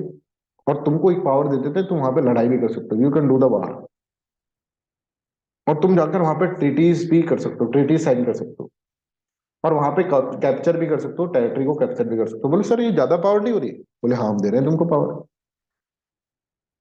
जाओ और अपनी जिंदगी जियो वहां पर, और मारो वहां पर जाकर, अपना एस्टेब्लिशमेंट करो, जो भी बीच में आता है उसको मारो, मारने के लिए तुमको ये सब दे दिए। बोले थैंक यू सो मच। एक कंपनी बन गई, A B C D E F सबको बनाकर एक कंपनी बना दी, that is known as Netherland East India company. और नीदरलैंड ईस्ट इंडिया कंपनी जो है, वहां के राजा महाराजाओं ने बोला कि भाई तुम जाकर यहाँ पर जाओ, ईस्ट इंडिया के अंदर जाओ। ईस्ट इंडिया मतलब पूरा का पूरा, है ना, यहाँ से लेकर, आप देखेंगे इंडिया से लेकर पूरा वहां तक, चाइना के तरफ तक, राइट। मतलब अगर हम बात करें चाइना की तरफ, तो इंडोनेशिया, मलेशिया, ब्रुनई, ठीक है, वो सब रीजन, ठीक है, वहां तक का एरिया बता रहे हैं, राइट। फिलीपींस, वहां उधर तक का एरिया का अपन उसके अंदर कवर कर रहे हैं, राइट। तो ये लोग इनको कहा कि भाई तुम जाओ। तो 1602 में क्या हुआ, state generals of Netherland amalgamated many trading companies into East India companies of the Netherland. अभी देखो बच्चों, अभी आपका जो टेस्ट है, कल टेस्ट है ना, उसके अंदर 30 क्वेश्चन है, ठीक है। 30 क्वेश्चन है कल टेस्ट के अंदर, वो बन गया है, ठीक है। इस टेस्ट के अंदर मैंने, चलो जब टेस्ट हो जाएगा उसके बाद बताऊंगा, है ना। तो 30 क्वेश्चन है, ठीक है। और ये टेस्ट जो होगा आपका 60 मिनट्स का टेस्ट होगा ना, 60 मिनट्स का टेस्ट, 3:30 पे, ठीक है। इस टेस्ट के बाद फिर अपन एक फुल लेंथ टेस्ट रखेंगे, बट उससे पहले हम हिस्ट्री का एक टेस्ट रख लेंगे, मॉडर्न हिस्ट्री का, ठीक है। तो मॉडर्न हिस्ट्री की 4-5 क्लासेस होने हैं बस, क्योंकि अभी स्टार्ट अपन कर रहे हैं। तीसरे दिन अपन टेस्ट रख लेंगे, तीसरे या चौथे दिन, दो दो क्लास होगी ना, तीसरे या चौथे दिन अपन टेस्ट रख लेंगे। तो इसको भी आपको रिवाइज करना है। हाँ करंट अफेयर्स तो है ही रीति का, करंट अफेयर्स से पूरे करंट अफेयर्स पढ़ने हैं अब आपको पूरे इसके अंदर। इमरजेंसी नहीं आएगा, इमरजेंसी का एक अलग से ही पेपर बनाएंगे अपन, इमरजेंसी का। इससे तुम, ये अलग से बनाने का मतलब समझ रहे हो ना, इससे कि तुम फोकस्ड होकर स्टडी कर पाओ कि हाँ इस टॉपिक के ऊपर हमको अलग से करना है। तो पूरा का पूरा पढ़ोगे तो वो टॉपिक, क्योंकि वो टॉपिक इंपॉर्टेंट है, इमरजेंसी के ऊपर अलग से एक अपन टेस्ट बना देंगे, डोंट वरी, ठीक है। तुम लोग मेहनत करो, हम तो पूरी पूरी मेहनत करने के लिए तैयार बैठे हैं, देखो। तुम लोग अपनी तरफ से मेहनत करते जाओ, बस जैसे जैसे कर रहे हैं वैसे वैसे कर दो, मेहनत भी मत करो, जैसे कह रहे हैं वैसे कर दो, तो उसमें भी बहुत मेहनत है तुम्हारी, ठीक है। अब देखो पढ़ना तो पड़ेगा, इतने इंपॉर्टेंट एग्जाम के अंदर अपन एंट्री करें तो जी तोड़ के पढ़ना पड़ेगा, है ना। तो हर हर वक्त आपको, अब जैसे पॉलिटी कंप्लीट हो गई तो ऐसे नहीं पॉलिटी भूल गए, कि भूली बिसरी एक कहानी तब याद आएगी जब एग्जाम आ रहा है, ठीक है, ऐसा नहीं। अब हमको पॉलिटी को मैं वो कर दूंगा तुमको, है ना, बस तुमको जैसे कहते जा रहे हैं ना, वैसे वैसे करते रहो। कभी कह देंगे कि भाई पॉलिटी के इस टॉपिक का टेस्ट होगा, ठीक है, तो उसके ऊपर फिर तुमको पढ़ना होगा, है ना। अब बस अब पढ़ लेना, जब कहें अब ऐसे नहीं कि यार ठीक है यार, क्या है नंबर आ रहे हैं तो आ रहे, नहीं आ रहे तो नहीं आ रहे, ऐसे नहीं करना है। अपनी आस मत छोड़ना, ठीक है, कि हमेशा अपनी होप, कैसे नहीं कि नंबर आ रहे हैं जो आ रहे हैं, हमेशा डर बिठा के रखो। डर का मतलब एंजाइटी या डिप्रेशन नहीं होता है, ठीक है। तो हमेशा ये कि अंदर से ये बैठा के रखो, नहीं नहीं हमको करना है, पढ़ना है, नहीं आ रहे तो भी क्या हुआ, उधर आ जाएंगे, ठीक है, अपन को तो पढ़ना है, अपन को एनालिसिस करना है, ये सब चीजें करना है, वो सब चीजें करते जाओ अपनी तरफ से। That is important. चलो back to the things कि this company was also empowered to carry on the war, to conclude treaty, to take possessions of the territory and to erect fortresses। ठीक है, इस तरह से इसके अंदर बोला गया। अब क्या हुआ देखिए, 1602 के अंदर अराइव हुआ, एक कमर्शियल इंटरेस्ट था इनका डच का। ठीक है, अगर हम बताएं तो डच के अंदर है ना, डच का एक रिलेटिव भी यहाँ पर रहता था, है ना, एक बहुत अच्छा रिलेटिव यहाँ पर रहता था डच का, और डच उससे बहुत प्रेम करता था। ठीक है, कौन रहती थी, डच की मौसी यहाँ पर रहती थी, मौसी रहती थी, डच की मौसी रहती थी, इसलिए यहाँ पर आता। हाँ, डच जो था ना, उसकी मौसी यहाँ पर रहती थी, तो उससे कैसे याद करोगे, established first factories Masulipatnam. Masulipatnam मतलब मौसी से अपन इसके अंदर इस तरह से याद कर सकते हैं। आंध्र प्रदेश के अंदर मसूलीपट्टनम के अंदर पहली फैक्ट्री उन्होंने बनाई। ठीक है, अब जैसे ही आंध्र प्रदेश के अंदर मसूलीपट्टनम के अंदर फैक्ट्री बना रहे, तो ऑब्वियसली यहाँ पर जो पुर्तगीज होंगे उनको डर लगेगा, और पुर्तगीज और इनके बीच में लड़ाइयाँ होंगी। और ये जो है ना नागपट्टनम, ये लोग डच वाले जो होंगे, डच वालों को तो पहले ही अपनी पूरी गवर्नमेंट का सपोर्ट है, गवर्नमेंट ने कहा है वहां पे तोड़ो पुर्तगीज को, और नागपट्टनम जो होंगे वो पुर्तगीज से ही छीन लेंगे डच। नागपट्टनम बहुत इंपॉर्टेंट था, बहुत इंपॉर्टेंट एरिया था तमिलनाडु के अंदर नागपट्टनम होगा, वो इनसे ये छीन लेंगे, क्योंकि तमिलनाडु के अंदर वो अपनी एंट्री थी एक तरह से पुर्तगीज वालों की, और एंट्री होते ही उनको बहुत बुरी तरह से क्या कर दिया जाएगा, छीन लिया जाएगा, राइट, छीन लिया जाएगा, है ना। तो I hope this is clear to everyone. तो नागपट्टनम उनसे छीन लेंगे, पुर्तगीज और उनके बीच में लड़ाइयां स्टार्ट हो जाएंगी। इनको पूरा सपोर्ट है, इनको पूरा कह रखा है, तुम तो वही ठीक है, थोड़ा लेट हो गए हम, पर फिर भी हम क्या करेंगे वहां पर अपनी पूरी। अब यही देखो यहाँ पर ये कहाँ कहाँ चीजें अपनी जमा लेंगे, सूरत के अंदर अपनी ट्रेडिंग पोस्ट फैक्ट्रीज खोलेंगे, बिमलीपट्टनम के अंदर अगर आप यहाँ पर देखेंगे कहीं आपको मिल जाएगा बिमलीपट्टनम लिखा हुआ।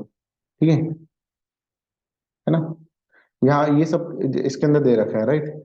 फिर कराईकाल के अंदर, चिंसुरा के अंदर, ठीक है, अगर हम देखें बारानगर के अंदर, कासिम बाजार, ये रहा देखिए कासिम बाजार, ठीक है, बालासोर उड़ीसा के अंदर, ठीक है, पटना, राइट, ये रहा, इस जगह पर, इन सब जगह पर ये क्या करेंगे, अपनी फैक्ट्रीज खोलने लग जाएंगे। ठीक है, नागपट्टनम, नागपट्टनम इधर नहीं दे रखा, दूसरे मैप में दिखा लेते हैं आपको, ये कहीं पे नागपट्टनम होना चाहिए यार, ये रहा नागपट्टनम, करिकल जो मैंने अभी बताया था आपको।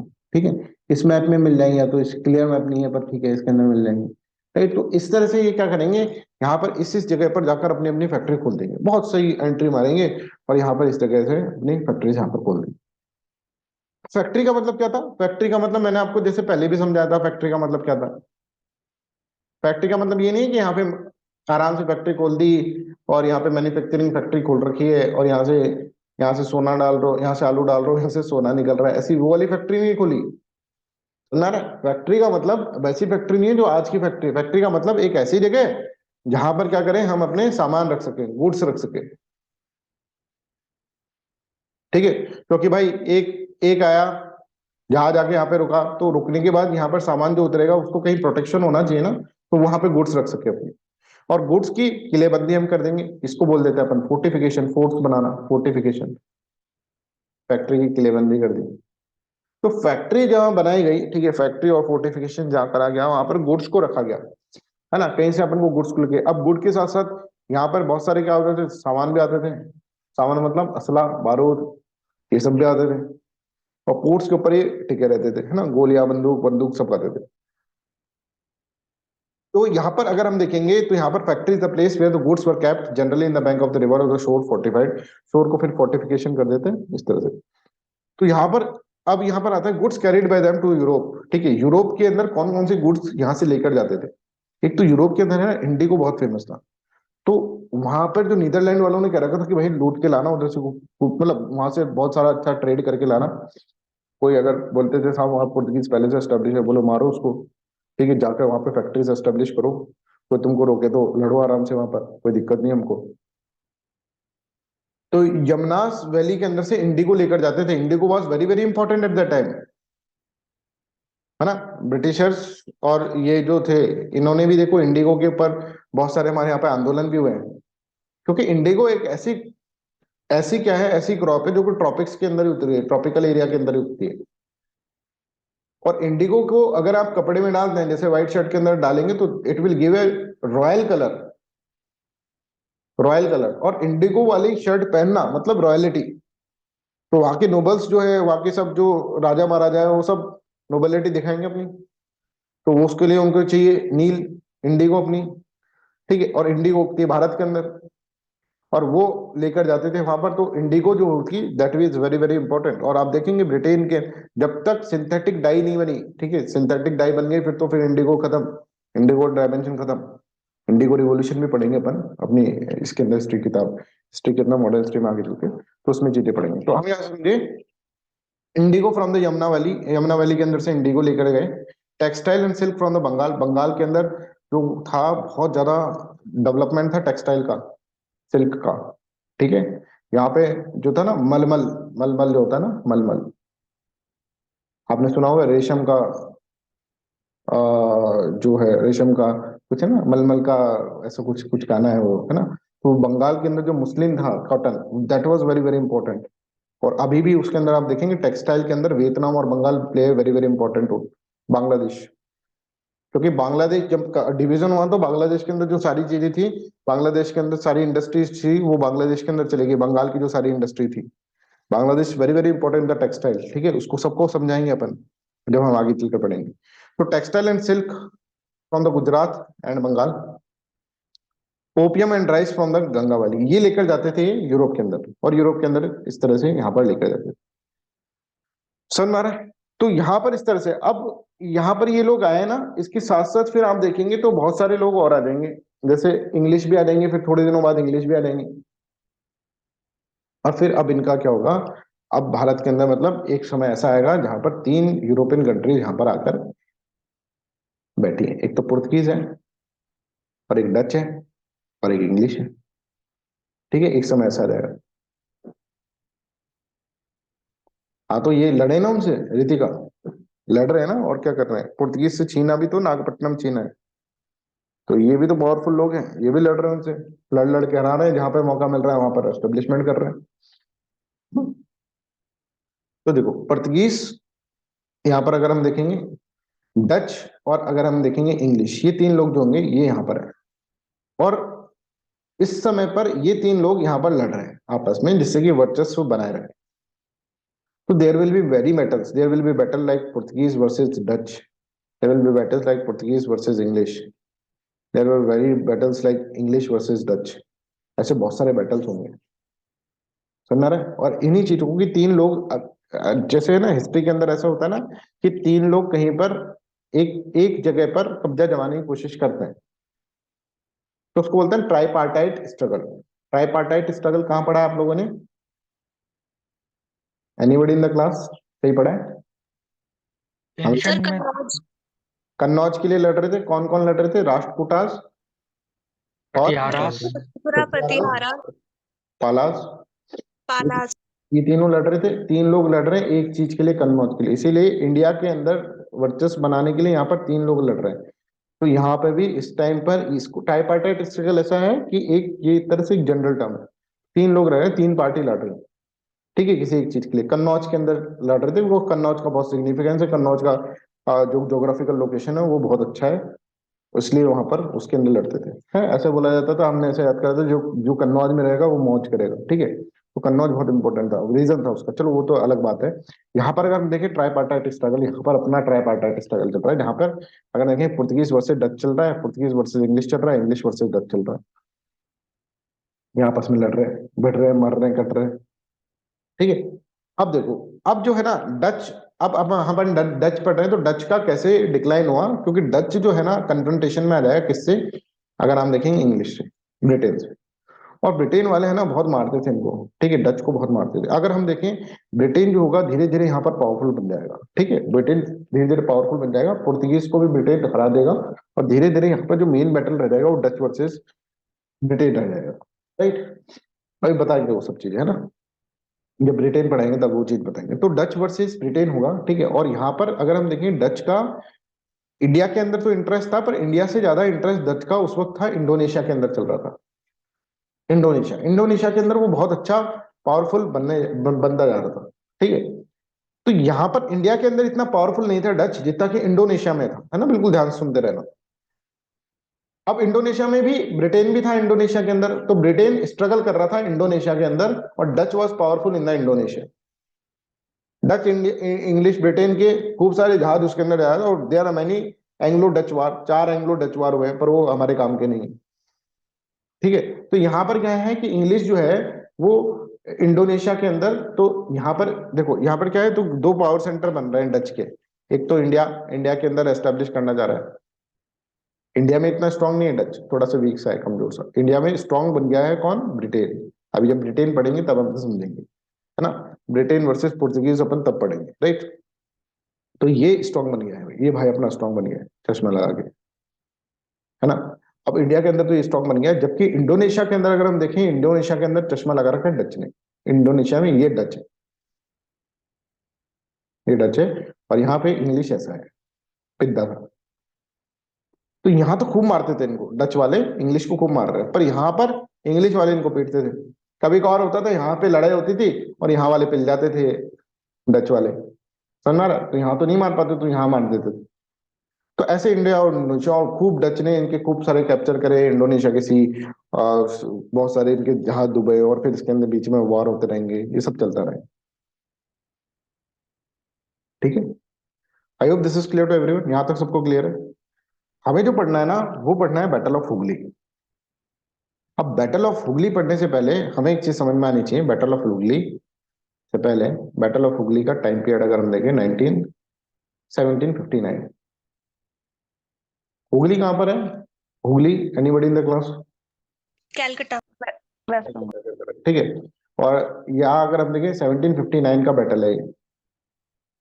तो कुछ याद है इसके आसपास कोई और बैटल हुआ होगा? प्लासी। बैटल ऑफ प्लासी हुआ होगा, है ना, बैटल ऑफ प्लासी हुआ होगा। बैटल ऑफ प्लासी के बाद कौन हार गया सिराजुद्दौला को हट के? कौन बैठ गया था गद्दी पे? मीर सदाउद्दौला। मीर जाफर। वेरी गुड, मीर जाफर बैठ गया था।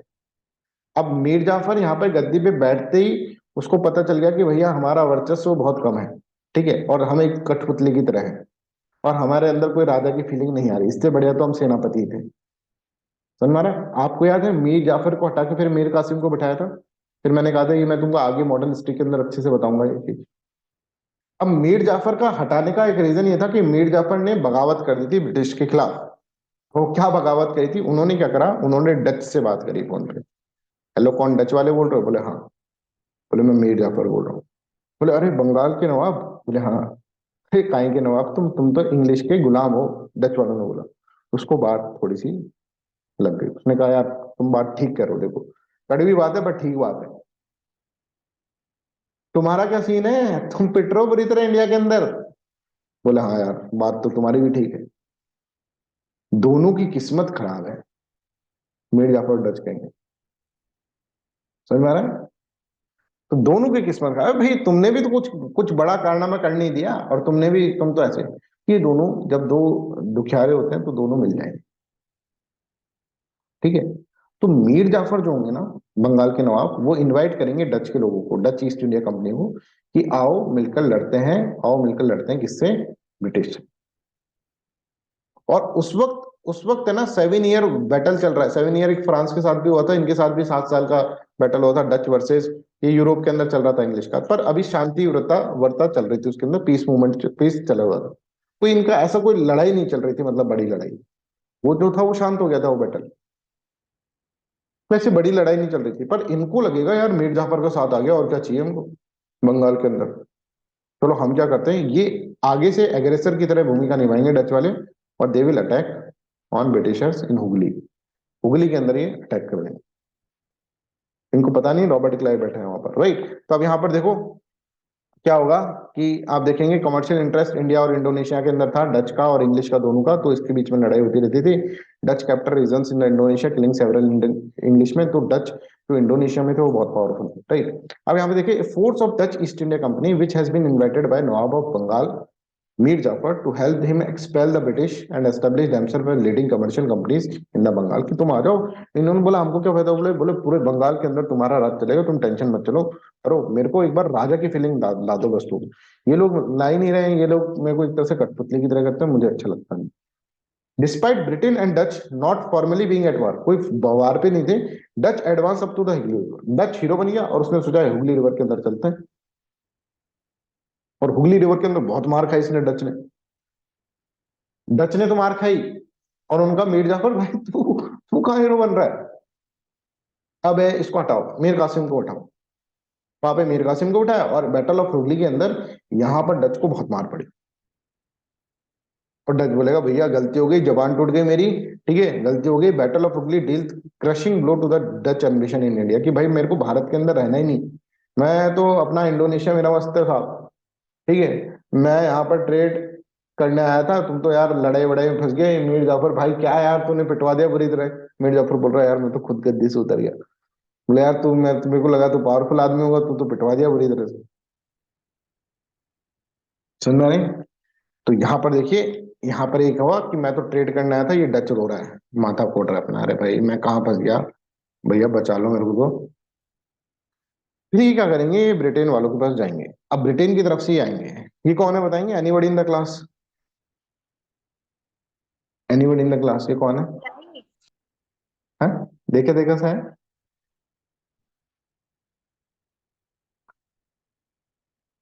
कोई बता सकता है कौन है? ये यही है कैप्टन रसल, ठीक है। तो हम जब भी ब्रिटेन, उस टाइम पे कैप्टन रसल नहीं है, पर जब भी हम ब्रिटेन बोलेंगे तो इनसे ही डिनोट करेंगे, ठीक है। तो ब्रिटेन वाले बोलते हैं कि भाई हम इंडोनेशिया नहीं आएंगे, एक ट्रीटी साइन कर लेते हैं, और ये बोलते हैं हम इंडिया नहीं आएंगे, ये ऐसे बोल देते हैं कि हम इंडिया नहीं आएंगे, ये बोलेंगे हम इंडोनेशिया नहीं आएंगे। तो इंडोनेशिया तुम्हारा, इंडिया तुम्हारा, इस तरह का यहाँ पर सिस्टम हो जाता है, ठीक है। चलो अब आगे की चीज बाद में पढ़ते हैं, ठीक है। यहाँ तक कि अपन याद रखें तो ठीक है। फिर नेक्स्ट क्लास के अंदर सुबह क्लास होगी 9 बजे, ठीक है। एग्जैक्ट 9 बजे क्लास स्टार्ट करने की कोशिश करूंगा, देखो मैं, ठीक है। 9 बजे मैं सोचता हूँ, फिर 9:15 पे होती है, इसलिए मैं 9:15 नहीं लिखता, जिससे कि कहीं 9:30 ना हो जाए क्लास, ठीक है। तो 9 बजे रखने की कोशिश करेंगे इस पर, ठीक है। That's all for today's class, कोई भी डाउट हो तो कल पूछ लीजिए, थैंक यू।